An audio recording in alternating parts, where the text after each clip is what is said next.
Hey, let's get right down to it. Let's see if we can learn this and then come back, report back and tell me if it worked for you because I'm always curious. If we, on another video, I talked about that we need parenting.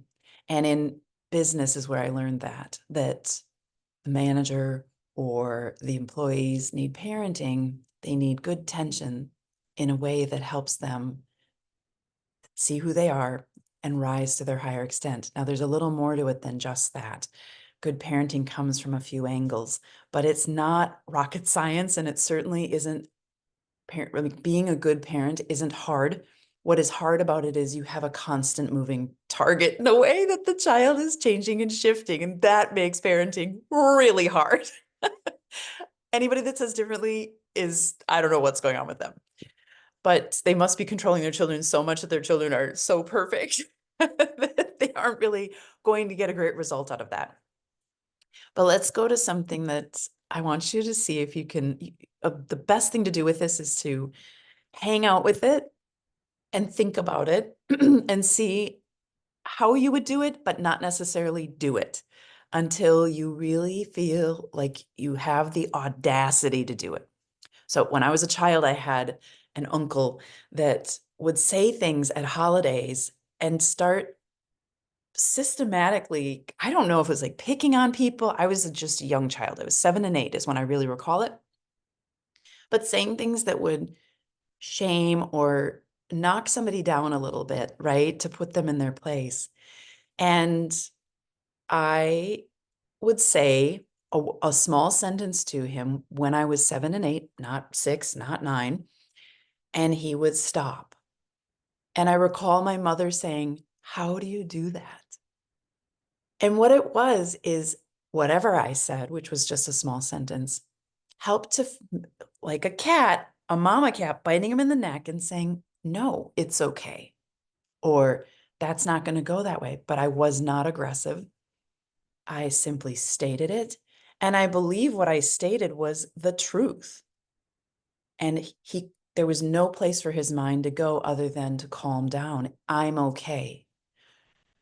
By knowing there was a boundary and by knowing there was kind of a consequence in this way based on the boundary. And that's what he was doing. He was behaving this way to get somebody to give him a boundary. Crazy. A master at this is Pete Buttigieg.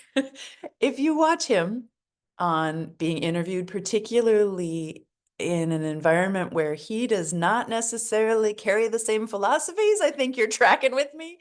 He will say something that disarms the person in a similar way, but to, in his own way, right?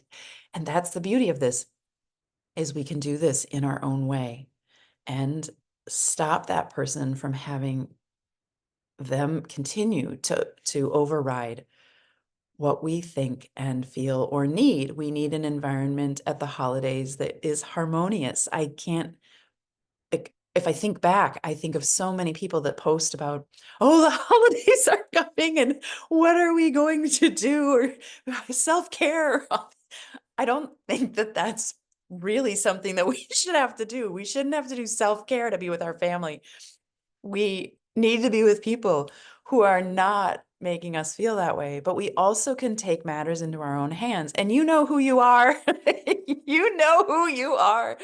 You are probably like me, where you can't, when you see what's wrong or you see what's going on, you must speak up. It probably is the highly sensitive people who felt different all their life. Well, you might feel afraid to speak out. You know you need to because you know that you can see it, and therefore you are the one to act on it. And I know that that's scary, but you also are setting a tone that we don't have to allow that one person to make things go a certain direction that nobody else in the room wants. Right. And I don't fault my uncle. He's no longer living. I don't think he's a bad person. Right? It's kind of narcissistic in itself that somebody is a bad person and somebody's a good person. Not at all. I think there was trauma there. And for some reason, as a child, I internally maybe, I mean, I'm not some saint, but I could see something and I knew what to say, and he could calm and feel really at ease and back with himself, right? That's important. Okay, that's what I've got. Thanks for showing up. And as I say, let's do it together. Let's collapse narcissism, because in truth, it serves no one.